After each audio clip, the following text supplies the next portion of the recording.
The communication tools needed to run a successful business keeps changing. At KKP Halifax, we're expanding our capabilities to keep pace. We deliver consistent high quality while meeting promised deadlines. KKP Halifax, a division of the Quick Copy Group of companies. Shawn MacKenzie joining me here. We're going to talk about a goaltender you're fairly familiar with, Brendan Cregan, and somewhat of a fascinating story, really, Shawn. But tell me a little bit about his background, where he's come from. Well, he's a good story and a bit of a unique story in that I believe his first year Bantam, he was playing recreation hockey. It was a little disappointing with his placement, but he came out to all our development sessions and had a great year of growth.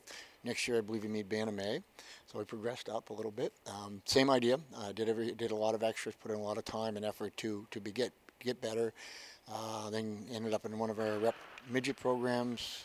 From there, he went major midget, junior A, major junior, and I think he's going to have an opportunity to play university hockey down the road. So a really nice story for him. How did he do it, Shawn? I mean, obviously at the level he was at, he's come so far, and obviously it sounds like he's been totally dedicated.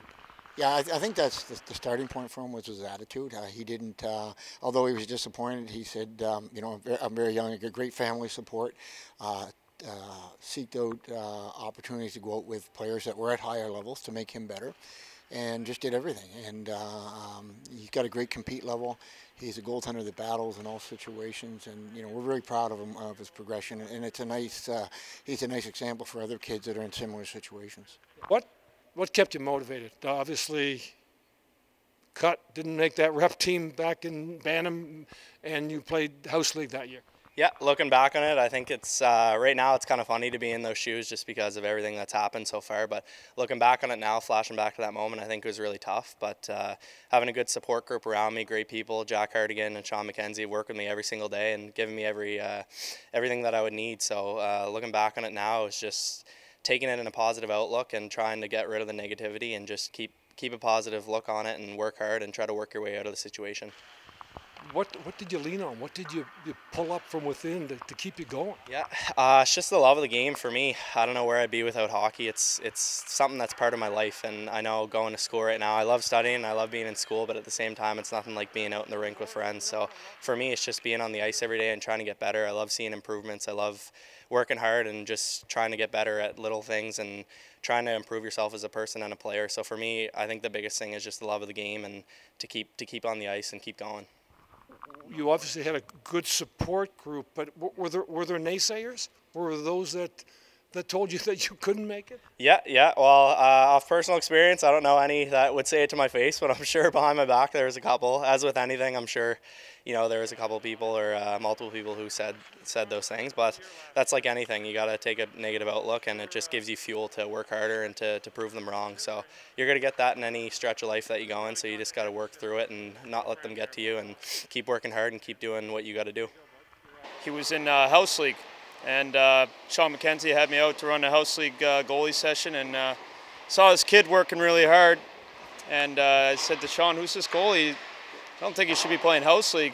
He looked great, and then that kid ended up being Brendan. And it was his first year that he found out that he had diabetes, and so I think he kind of went through that kind of stuff there, and he was in house league. So started working with him, and he just kept getting better and better and better, and he worked really hard every season, and he just kept getting improving to the next level. So next year he played Bantam A, then he moved up the next year and played midget minor AA, won a championship with the Blues, and then he cracked a major midget squad in the Valley. The Valley took a chance on him, and it really paid off for him, and then he made the jump to Dartmouth the next year.